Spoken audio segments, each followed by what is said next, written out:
अच्छा, division of statistics में basically generally अगर बात की जाए तो दो इसकी डिवीजन बनती हैं।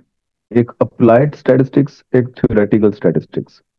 ये थ्योरेटिकल का मतलब जो अभी आप मास्टर लेवल में स्टैटिस्टिक्स कर रहे हैं, ये थ्योरेटिकल स्टैटिस्टिक्स है, जिसमें आप फार्मूले वगैरह बनाने सीखते हैं।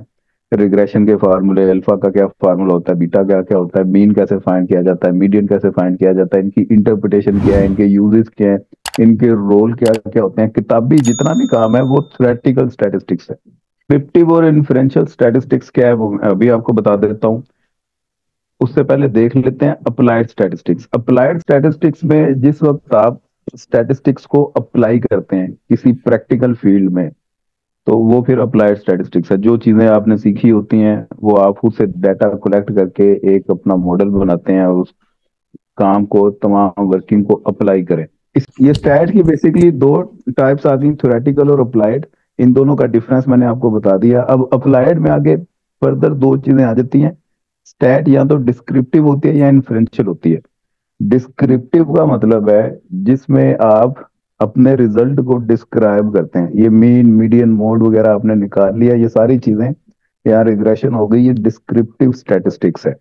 इन्फ्रेंशियल स्टैटिस्टिक ये एक ऐसी स्टैटिस्टिक्स की टाइप है जिसमें आप पॉपुलेशन में से सैंपल सेलेक्ट करते हैं और उस सैंपल में से रिजल्ट कंक्लूड करते हैं, इन्फ्रेंस करते हैं। उसे बोलते हैं इन्फ्रेंशियल स्टैटिस्टिक। बस इनका बेसिक डिफरेंस यही है। आप पूरी पॉपुलेशन पे वर्किंग कर रहे हैं डिस्क्रिप्टिव, और जिस वक्त पॉपुलेशन में से सैंपल सेलेक्ट करके उस सैंपल पे वर्किंग करें तो इन्फ्रेंशियल स्टैटिस्टिक्स। डन। वही बात आगे आप इसमें चीजें डिस्क्राइब कर रहे हैं, उसके बाद इन्फ्रेंशियल, ये पहला पैराग्राफ ये रीड कर।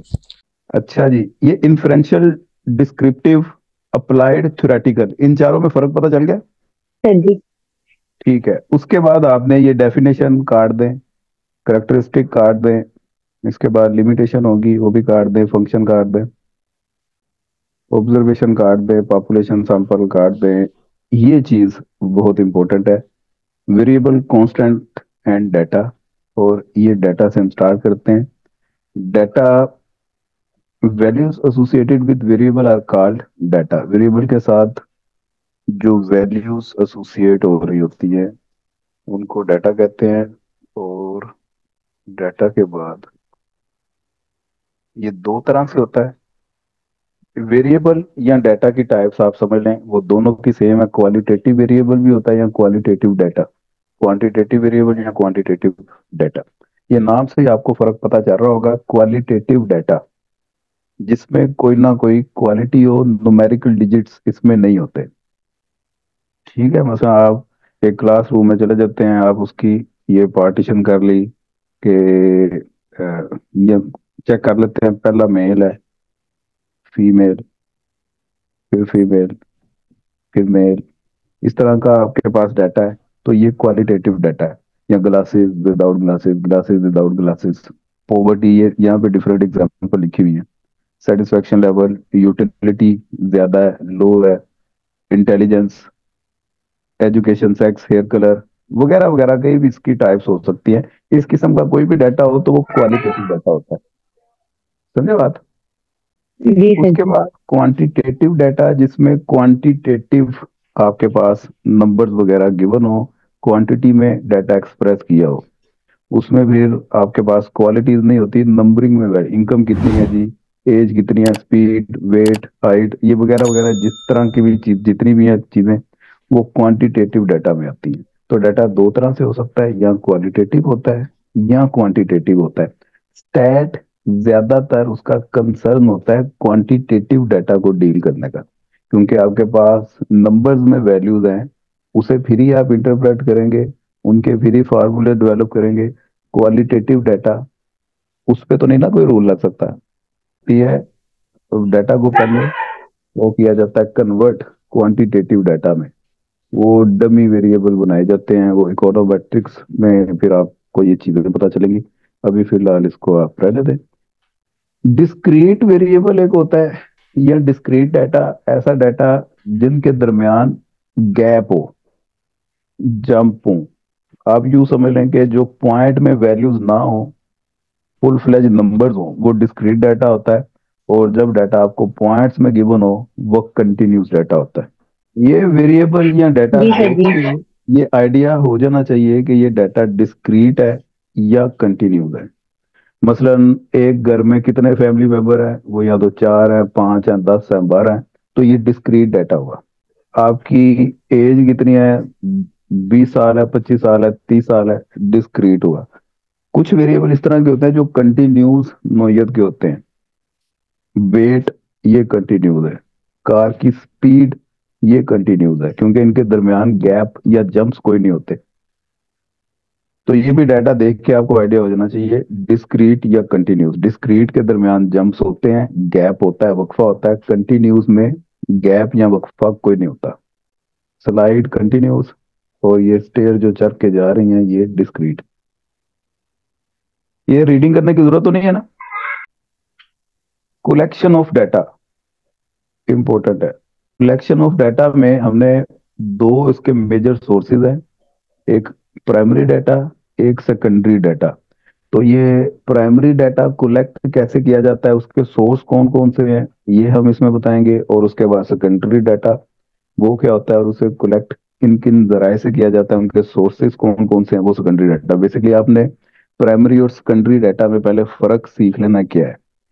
प्राइमरी डाटा बोलते हैं फर्स्ट हैंड डाटा, पहले किसी जगह पे अवेलेबल नहीं था, वो आपने खुद से अपनी एफर्ट की और उस डाटा को कलेक्ट किया, तो वो प्राइमरी डाटा है।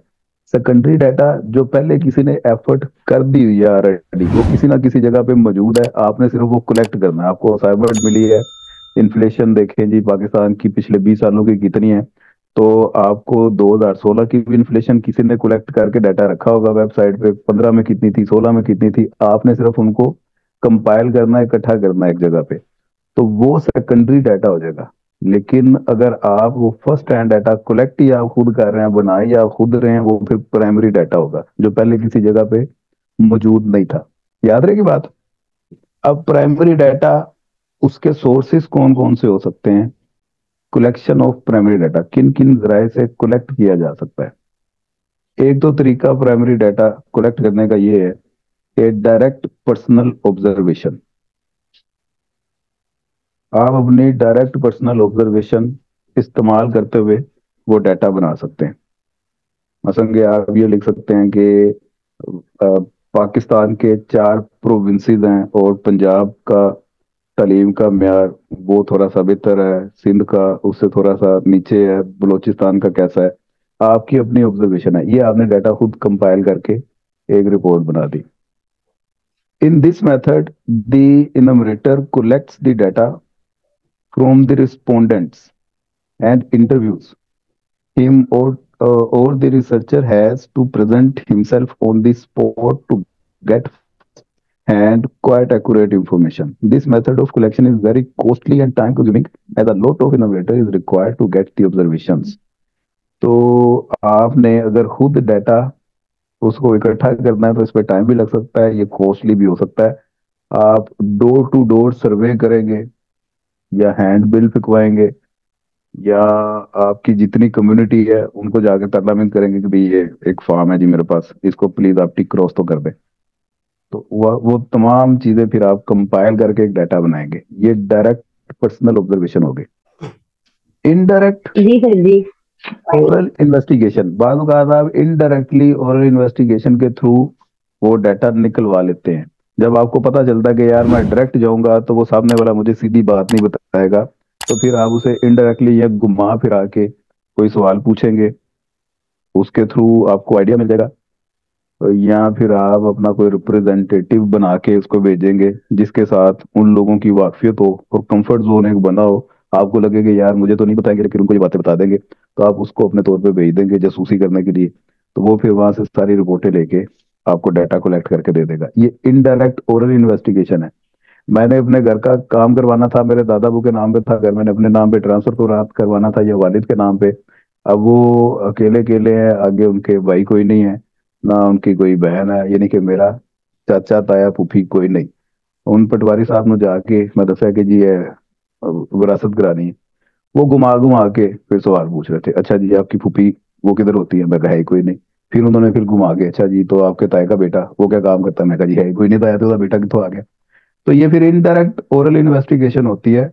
या तो बात घुमा के वो पूछ लेते हैं, या किसी दूसरे आदमी की रिस्पॉन्सिबिलिटी लगा देते हैं, वो फिर डाटा कलेक्ट करके ले आता है। इनडायरेक्ट ओरल इन्वेस्टिगेशन होगी, समझे बात। क्वेश्चन थ्रू क्वेश्चन एयर, आप क्वेश्चन एयर एक बनाते हैं, डिफरेंट क्वेश्चन आपने लिखे होते हैं, वो फिर आप जितना आपका कहवाब है उनको डिस्ट्रीब्यूट करते हैं और उनसे उनकी ओपिनियन ले लेते हैं।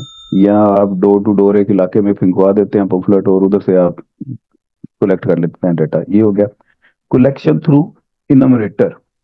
तो इस मेथड में आप अपने नुमाइंदों को ट्रेन करते हैं। वो फिर जाते हैं, इलाके आपने बांट दिला भी, तू एरिया ए में जाओ, आप एरिया बी में जाओ, आप सी में जाओ, और आपने उनको स्पेशल एक ट्रेनिंग दे दी कि इस तरीके से आपने ये बातें पूछनी है। तो वो फिर आके आपको रिपोर्ट करेंगे। ये कलेक्शन थ्रू इनमरेटर हो गए, नुमाइंदे आपने बना के भेज दिए। कलेक्शन थ्रू लोकल सोर्सेज, आप अपने लोकल सोर्सेज इस्तेमाल करते हैं। और किसी डिपार्टमेंट में आपकी वाकफियत है, प्लानिंग डिपार्टमेंट में हो सकती है, या पटवार खाने में हो सकती है, या आपके ये जो यूसी कौंसल वाले हैं वहां से हो सकती है, जहां भी अब आप उनके थ्रू सोर्सेज लगा के उनसे डाटा निकलवा लेते हैं, तो ये कलेक्शन थ्रू लोकल सोर्सेज होगी।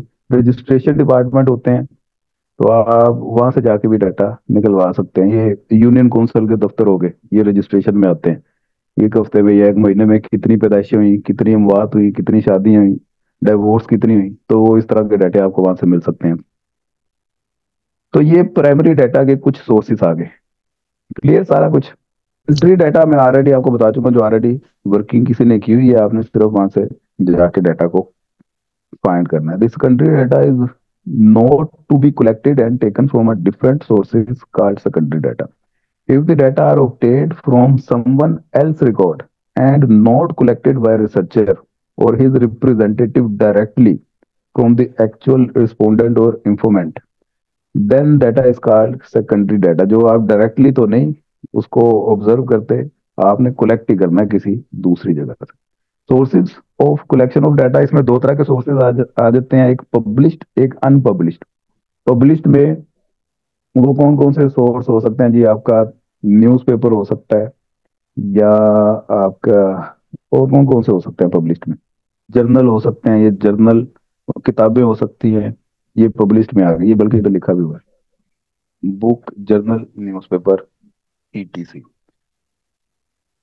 अब इसमें ऑफिशियल और सेमी ऑफिशियल ये दो तरह के होते हैं जी। ऑफिशियल वो सरकारी होते हैं, सेमी ऑफिशियल वो आधे सरकारी नीम सरकारी होते हैं, और आधे प्राइवेट होते हैं। तो वो दोनों अनपब्लिश्ड सोर्सेस। अनपब्लिश्ड सोर्सेस कौन से होते हैं जी? भाई पब्लिश्ड का तो पता चल गया ना, वो किताबें हो गई या अखबारात हो गए। अनपब्लिश्ड कौन से हो गए? जी सर, अनपब्लिश्ड का आई थिंक सो अब जिस तरह इधर देख के भी पता चल रहा है, और वैसे भी अब पब्लिश ये हो गया जिस तरीके से जो पब्लिकली अवेलेबल है सब लोगों को, क्योंकि वो पब्लिश हुआ है। तो वो जिस तरह ऊपर उसने आई थिंक सो कहा था कि वो पब्लिक या प्राइवेट हो सकता है, उसमें अनपब्लिश ये हो गए। इधर मुझे लग रहा है कि आपको जाके खुद लेना पड़ेगा, मतलब कि फिजिकली, जिस तरह वो कह रहा है रिसर्च इंस्टीट्यूशंस का या स्कॉलर्स का या प्राइवेट पब्लिक ऑफिस में। जी जी, पब्लिश का ये होगा कि आपको एट होम वो अवेलेबल होगा, आप जिस तरह वेबसाइट पे जा नेट से देख सकते हैं आप, बिल्कुल ठीक हो गया। या लाइब्रेरी आपके करीब जो है वहां से आप जाके वो ले सकते हैं डाटा। अच्छा, अब यहाँ तक अभी तक हमने क्या काम किया है भला, कोई रिपीट कर सकता है आप में से? कोई नहीं कर सकता। हमने इसकी डिस्क्रिप्टिव या क्लासिफिकेशन सर हमने डिवीजन ऑफ स्टैटिस्टिक्स पढ़ा है जिसमें। हाँ जी। उसके बाद डाटा शाटा ये कौन कौन से होते हैं वो देखा। अब ये 4 बेसिक एक्टिविटीज काट दें, डिजाइनिंग ये काट दें, एक्सप्लोरिंग डाटा ये काट दें, एस्टिमेटिंग काट दें, हाइपोथेसिस टेस्टिंग काट दें, एरर ऑफ मेजरमेंट, ये दो इसकी टाइप्स हैं। ये सिर्फ दो टाइप्स आपने याद करनी है, बायस्ड एरर और अनबायस्ड एरर। बायस्ड एरर जो आपकी किसी गलती, जो जानबूझ के आपका किसी एक जगह पे झुकाव टेंडेंसी को शो करता हो, वो बायस्ड एरर है। और अनबायस्ड ये रैंडम एरर होते हैं, बाई चांस आ जाते हैं, इसमें आपका कसूर कोई नहीं होता। पीटीआई का एक बंदा हो, उसे एक इलाके में भेज दें, आप जाके पूछ के आओ लोगों की राय क्या है, वो किनको वोट देना चाहते हैं, वो तो बायस्ड एरर हो गया ना। वो अपने पार्टी को सपोर्ट करेगा और आगे बताएगा जी सारे लोग कहते हैं जी इमरान खान, इमरान खान, बस इमरान खान को वोट देना है आपने। वो न्यूट्रल कोई बंदा भेजेंगे, उसकी रिपोर्ट और होगी, नून ली के किसी बंदे को भेजेंगे, उसकी रिपोर्ट और होगी, बायसनेस का एलिमेंट आता है हर जगह पे। अनबायस्ड जो न्यूट्रल बंदा एक रिपोर्ट लेके आता है, उसमें वो एरर रैंडम होते हैं। लॉन्ग रन में जब उन एरर्स को आप सम करें तो वो जीरो हो जाता है, summation e equal to zero होता है अनबायस्ड एरर में। लेकिन बायस्ड एरर में ऐसा नहीं होता, वो या तो सारे एरर पॉजिटिव होते हैं या तो सारे नेगेटिव होते हैं, किसी एक टेंडेंसी को शो कर रहे होते हैं। समझे बात? उसके बाद ये scale of measurement very important. चार स्केल है: nominal scale, ordinal scale, interval scale, ratio scale. इन चारों की सिर्फ डेफिनेशन आपने करनी है। तो ये दो दो नंबर की डेफिनेशन पूछ सकता है, या स्केल ऑफ मेजरमेंट में 10 नंबर का नोट पूछ सकता है, उसमें फिर ये चारों आपने लिखते हैं, इनके नाम आपको पता होने चाहिए। नॉमिनल ये सबसे बुनियादी स्केल है, इसमें ना आपने कोई कैटेगरी का ध्यान रखना है, ना आपने इसमें कोई स्पेसिफिक ऑर्डरिंग का ध्यान रखना है, जिस तरह डाटा मिला उसी तरह आपने प्रेजेंट कर देना है। ये नॉमिनल स्केल हो गया। नॉमिनल स्केल के बाद ऑर्डिनल स्केल, इसमें ऑर्डरिंग आ जाती है। नॉमिनल स्केल की तमाम खसूसियात होती हैं, प्लस इसमें इजाफा ये होता है कि इसमें अब ऑर्डर का आपने ध्यान रखना है। ऑर्डिनल स्केल के बाद इंटरवल, ये इसमें ऑर्डिनल की तमाम खसूसियात होती हैं, प्लस इसमें इजाफा ये हो जाता है कि इसमें अब आपने वो इंटरवल बना दिए, रेंजेस बना दी। इसमें जीरो वो मीनिंगलेस होता है। लास्ट में रेशो स्केल, इसमें इंटरवल लेवल की तमाम खसूसियात होती हैं, प्लस इसमें इजाफा ये हो गया कि जीरो इसमें मीनिंगफुल हो जाता है। ऊपर मीनिंगलेस था, यहाँ पे मीनिंगफुल हो जाता है। मसलन 0 डिग्री सेंटीग्रेड, 0 डिग्री सेंटीग्रेड यहाँ पे मीनिंगलेस नहीं है, उसका कुछ ना कुछ मतलब है। समझे बात? तो ये हो गया जी स्केल ऑफ मेजरमेंट। उसके बाद टाइप्स ऑफ डाटा, ये यूनिवेरिएट, मल्टीवेरिएट, बहुत आसान है, छोटी छोटी डेफिनेशन है, ये भी आप साथ करके रखें। यूनिवेरिएट डाटा, यूनि बोलते हैं सिंगल को, वेरिएट बोलते हैं वेरिएबल, जिसमें एक सिंगल वेरिएबल हो वो यूनिवेरिएट डाटा होता है। दो वेरिएबल हो वो बाई वेरिएट डाटा होता है। रिग्रेशन आपने की हुई है y equal to a plus b x, तो इसमें दो ही वेरिएबल हैं y और x, तो ये बाई वेरिएट डाटा हुआ। मल्टीवेरिएट जिसमें दो से ज्यादा वेरिएबल हो वो फिर मल्टीपल रिग्रेशन। ये इतनी इतनी डिटेल नहीं लिखनी, यहाँ पे तो बहुत ज्यादा उन्होंने लिखा हुआ है, आपने दो दो नंबर की डेफिनेशन याद करनी है बस। समझ आ गई बात? इसके बाद आपने ये आगे सिग्निफिकेंट डिजिट ये काट दें, राउंडिंग नंबर काट दें। प्रेजेंटेशन ऑफ डाटा, इसमें आपने जो चीज देखनी है, क्लासिफिकेशन, ग्राफिक प्रेजेंटेशन, ये आगे जाके मैं आपको बताता हूँ। ये फिलहाल अभी 1 वे क्लासिफिकेशन, 2 वे क्लासिफिकेशन, ये काट दें सारा, टेबुलेशन भी काट दें। छोटी छोटी डेफिनेशन हैं, ये आपने कर लेनी है। क्लासिफिकेशन ऑफ डाटा में क्वालिटेटिव, इसका मैंने ऑलरेडी आपको कल आइडिया दे दिया था। क्वालिटेटिव डाटा जिसमें क्वालिटीज हों, ये लिखी हुई हैं यहाँ पे: सेक्स, एजुकेशनल लेवल, रिलीजन, आई कलर, मैरिटल स्टेटस वगैरह वगैरह, इस तरह का डाटा होता है। ज्योग्राफिकल डाटा, ज्योग्राफिकल डाटा का मतलब है कि आपको ये बाउंड्रीज जो मुल्क की होती हैं या लोकेशन वाइज डाटा जो गिवन हो, वो ज्योग्राफिकल डाटा होता है। आगे जी टेम्परल या क्रोनोलॉजिकल डाटा एक होता है, ये इसको बेसिकली टाइम सीरीज डाटा भी कहते हैं, जिसमें टाइम एलिमेंट इन्वॉल्व हो और किसी डिफरेंट टाइम पीरियड में एक ही सिंगल वेरिएबल आप ऑब्जर्व कर रहे हो, तो उसे टेम्परल डाटा या क्रोनोलॉजिकल डाटा बोलते हैं। इसके बाद है जी cross section data. Cross section data में एक सिंगल टाइम पीरियड में डिफरेंट वेरिएबल को आप ऑब्जर्व करते हैं। The data collected on a set of observational units at a single period of time. 1990 में बाटा कंपनी है, उसकी सेल कितनी थी, उसकी परचेज कितनी थी, उसको प्रॉफिट कितना हुआ, उसको लॉस कितना हुआ, ये डिफरेंट पैरामीटर्स आप एक सिंगल टाइम पीरियड में मेजर कर रहे हैं, तो फिर ये क्रॉस सेक्शनल डाटा है। अगर आप यूं बोले कि 1990 में बाटा की सेल कितनी थी, 1991 में कितनी सेल हो गई, 92 में कितनी सेल है, 93 में कितनी है, 94 में कितनी है, इसमें वेरिएबल एक है, डिफरेंट टाइम पीरियड में ऑब्जर्व किया जा रहा है, इसे फिर टाइम सीरीज डाटा या टेम्परल डाटा या क्रोनोलॉजिकल डाटा ये बोलेंगे। फर्क समझ लग गया दोनों का? इसके बाद है जी पूल्ड डाटा। पूल्ड डाटा बोलते हैं, ये बेसिकली कॉम्बिनेशन है टाइम सीरीज और क्रॉस सेक्शन डाटा का। पूल डाटा में डिफरेंट टाइम पीरियड में एक से ज्यादा वेरिएबल हम ऑब्जर्व करते हैं। 1990 में सेल परचेज और प्रॉफिट लॉस एक फर्म का कितना था, 91 में कितना हो गया, 92 में ये सारी चीजें कितनी हो गई, वो फिर पूल्ड डाटा बन जाएगा आपका। क्वालिटेटिव डाटा के बाद क्वांटिटेटिव डाटा होता है। क्वांटिटेटिव का भी कल आपको आइडिया दे दिया, जिसमें न्यूमेरिकली वैल्यूज एक्सप्रेस की जाती हैं, नंबर्स में गिवन होता है डाटा। यहाँ तक आपने डेफिनेशन कर लेनी है, आगे ये काट देना है, सीरीज ऑफ इंडिविजुअल अरे डाटा वगैरह वगैरह। ये आगे आपने आ जाना ingredient of frequency distribution, page number 26 पे है।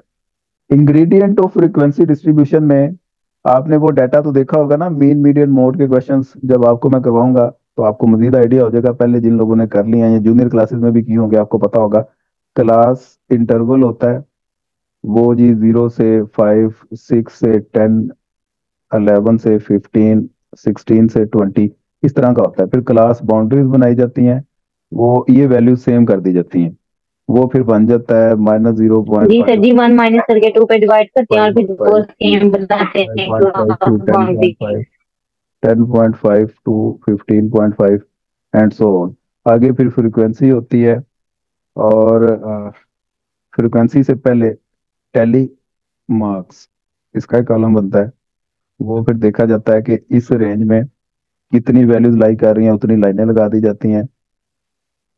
3, 4, 5 है तो 5 का क्राइटेरिया ये होता है कि इस तरह काट दिया जाता है, 1, 2 इस तरह करके ये टैली होता है। फिर फ्रीक्वेंसी बनती है, तो ये लाइनें जितनी है वो आप नंबरिंग में लिख देते हैं, 3, 4, 5, 2 इस तरह करके। याद है ना ये चीजें?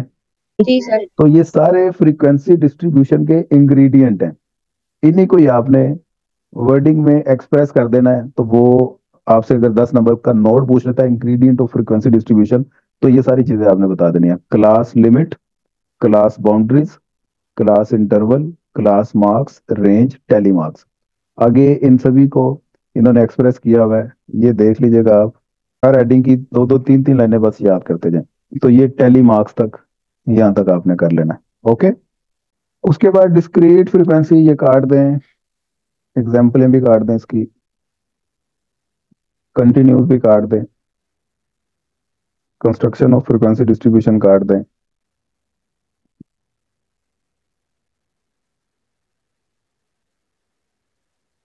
ये भी काट दें, क्युमुलेटिव।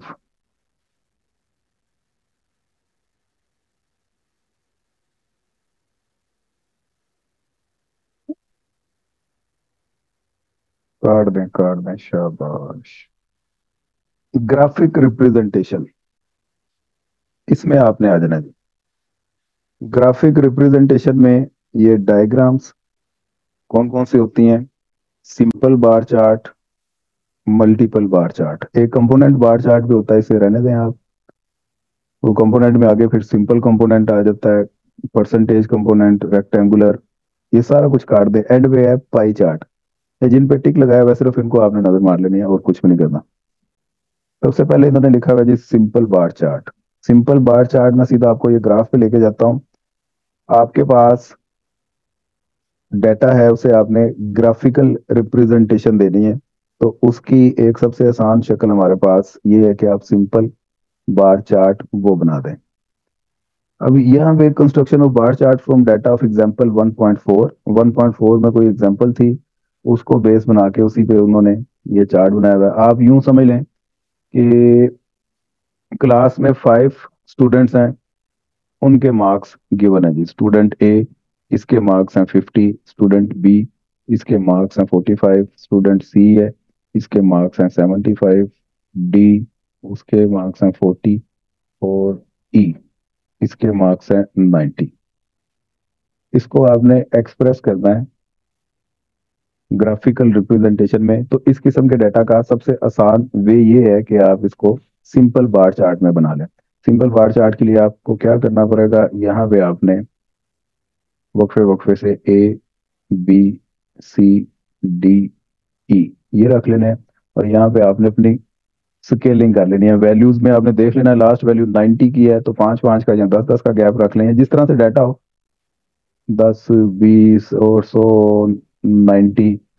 आपने इस तरह से ना स्केल के साथ, ए के 50 नंबर हैं तो 50 तक ये लाइन ले जानी है आपने, बी के 45 हैं तो 50 से जरा नीचे होगी, सी के 75 हैं तो ये ऊपर चली जाएगी, डी के इतने हैं तो ये आ जाएगी यहाँ तक, और ये इस तरह से करके बनना है। इसको बनाते वक्त ये आपने ध्यान रखना है, एक तो ये बार की चौड़ाई तमाम बार्स की ये सेम होनी चाहिए। दूसरी बात, जितनी इनकी चौड़ाई है, विथ है, उतना ही बीच में गैप होना चाहिए, या उससे अगर जरा कम भी है तो वो गैप यूनिफॉर्म होना चाहिए। ये नहीं कि दो बार्स के दरमियान गैप कम है, अगली दो के दरमियान गैप ज्यादा है, वो एक यूनिफॉर्मिटी नजर आनी चाहिए। ये सर। आपका एक सिंपल बार चार्ट ये बना हुआ है। वेरिएबल जिस वक्त ज्यादा हो जाए तो आप उनको साथ साथ कंपेयर करने के लिए फिर मल्टीपल बार चार्ट, मतलब city A B C D, male city A में इतने हैं, फीमेल इतनी है, बी में मेल फीमेल इस तरह है, तो आप दो बार्स फिर साथ साथ मर्ज करेंगे। एक को आपने डिफरेंट कलर कर दिया, एक को डिफरेंट कलर, और साथ आपने लिख दिया कि ये वाला कलर मेल के लिए है, ये वाला कलर फीमेल के लिए है। यहाँ एक को आपने लाइनिंग कर दी, एक को आपने प्लेन छोड़ दिया, आप बता दें ये लाइनिंग वाले मेल हैं और दूसरे फीमेल हैं, इस तरह के। तो ये मल्टीपल बार चार्ट बना लेंगे ना, ये भी समझ आ गई बात। ये इस तरह से भी आप कर सकते हैं डिजाइनिंग। ये काट दें, stack bar chart, component bar chart रहने देंगे। पाई डायग्राम, परसेंटेज में डाटा दिखाना चाहते हैं तो उसके लिए सबसे बेहतरीन हमारे पास जो ग्राफिकल रिप्रेजेंटेशन है वो पाई चार्ट है या पाई डायग्राम है। अब ये एग्जांपल है जी, हाईएस्ट एजुकेशनल लेवल बैचलर वो 700 हैं, मास्टर्स जिन्होंने किया हुआ है 400 हैं, डॉक्टरेट तक जो पहुंचे हैं वो 100 स्टूडेंट हैं। इनका टोटल किया, टोटल 1200 बच्चों में से 700 बैचलर्स हैं। जो जो तालीम का म्यार ज्यादा करते जाएं, नंबर ऑफ स्टूडेंट्स कम होते जाते हैं, ये तो आपको पता ही होगा। अब construct a pie chart, pie chart construct करने का जो इन्होंने तरीका बताया हुआ है उसी को ही फॉलो कर लेते हैं। ये देखें जी, फ्रीक्वेंसी, बैचलर मास्टर डॉक्टरेट। अब आपने आगे एंगल बनाने हैं, जी सर, आ रही है। Angle of sectors. तो एंगल, या एंगल बना ले या परसेंटेज बना ले, दोनों में से जो तरीका आपको पसंद है। आपके पास कंपस डी जिसे कहते हैं वो अगर आपके पास होगी तो एंगल बना लें, नहीं तो आप परसेंटेज में डाटा कन्वर्ट कर लें। अब एंगल बनाने का क्या तरीका है जी, ये पहली वैल्यू 210 का एंगल बन रहा है, ये दूसरा 120 का, तीसरा 30 का, टोटल 360 डिग्री होती है ना। जी सर, 180 ऊपर 180 नीचे। जी, तो आप इस तरीके से इसको सॉर्ट आउट कर सकते हैं। आपने वो कंपस पकड़नी है, पहला बन गया जी 210 का एंगल, तो आपने वो डी में से निशान लगा लेना है। 210 कहाँ पे आ रहा है जी, यहाँ पे आ रहा है, तो यहाँ से लेके यहाँ तक ये 210 का हो गया। अभी एंगल का पता कैसे चलेगा? हाँ जी, कौन बताएगा एंगल कैसे बनते हैं? 1200 ये टोटल है, 1200 को डिवाइड करें 700 पे, 700, यही आ रहा है सर। 1200 मल्टीप्लाई करना है 360, क्योंकि एक सर्कल में टोटल 360 डिग्रीज होती हैं। तो इसका देखें 210 आ गया। जी सर। इसी तरह आप 400 डिवाइडेड बाय 1200 करेंगे तो वो 120 आ जाएगा। 100 डिवाइडेड बाय करेंगे तो वो 30 आ जाएगा। समझ समझ की बात। अच्छा, अब ये 360 से मल्टीप्लाई करने की बजाय अगर आप 100 से कर देते हैं तो वो परसेंटेज में फिर वैल्यूज आ जाएंगी। तो वो पहला 58% आ गया, दूसरा 33% आ गया, तीसरा 8% है, 8.8%। तो 58%, ये परसेंटेज जिस तरह घड़ी में 5-5 के वक्फे के साथ निशान होते हैं, इस तरह आपने निशान लगा लेने हैं, 5-10, बल्कि थोड़ा ज्यादा करें, 5-10, यहाँ पे 15 आना चाहिए, 20-25 यहाँ पे 30 आना चाहिए, यहाँ पे करके, और ये आपका ये 5-5 के गैप के साथ आप कर लें। उसके बाद यहाँ से लेके यहाँ तक ये 50% हो गया, और यहाँ तक आके 75% हो जाता है। ये 50% है, ये 25% है, और कंप्लीट आप करेंगे तो 100% हो जाएगा। उस हिसाब से आप देख लें, पहली वैल्यू 58% है, तो ये 50 से जरा आगे होनी चाहिए। तो 50 से जरा आगे 55, और ये 60 से थोड़ी सी पीछे होगी। इस तरह करके ये एंगल बन गया 210 का। पर हम देख लें जो दोनों में से जो आपको सही लगे। ये पाई चार्ट हो गया और सिंपल बार। और तीसरी चीज आपने देख लेनी है, हिस्टोग्राम का नाम सुना होगा आपने। एक हिस्टोग्राम होता है, एक हिस्टोरीग्राम होता है। हिस्टोग्राम और सिंपल बार चार्ट में सिर्फ इतना सा फर्क है कि हिस्टोग्राम में जो बार्स होती हैं वो एक दूसरे के साथ मिली हुई होती हैं, और सिंपल बार चार्ट में वो एक दूसरे के साथ मर्ज होती हैं। हिस्टोग्राम ये इस तरह से बनता है।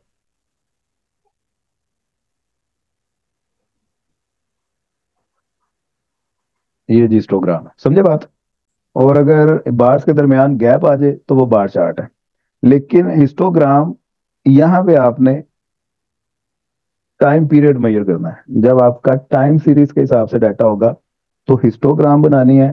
टाइम सीरीज के हिसाब से नहीं, डाटा आपका वैसे क्रॉस सेक्शनल डाटा है, तो फिर आपने सिंपल बार चार्ट बनाना है। तो ये हिस्टोग्राम। एक होता है हिस्टोरीग्राम। हिस्टोरीग्राम में फिर वो आपने वो पॉइंट्स लगाने होते हैं। टाइम सीरीज डाटा आपका एक्स एक्सिस पे आ गया, और जो आपका वेरिएबल है वो आपने वाई एक्सिस पे ले लिया, उसकी स्केलिंग कर ली। और पहली जो वैल्यू 1992 में थी ये डॉट लगा दिया, 93 में क्या थी डॉट लगा दिया, इधर डॉट लगा दिया। डॉट लगा के इन डॉट्स को आपस में आपने कनेक्ट कर देना है, ये हिस्टोरीग्राम बन जाएगी। भाई आप क्रिकेट देखते हैं तो वो जो क्रिकेट इनिंग्स जा रही होती है वो हिस्टोरीग्राम ही बनी होती है।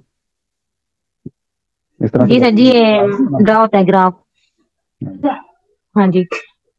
तो ग्राफिकल रिप्रेजेंटेशन में बस इतना ही काम आपने करना है।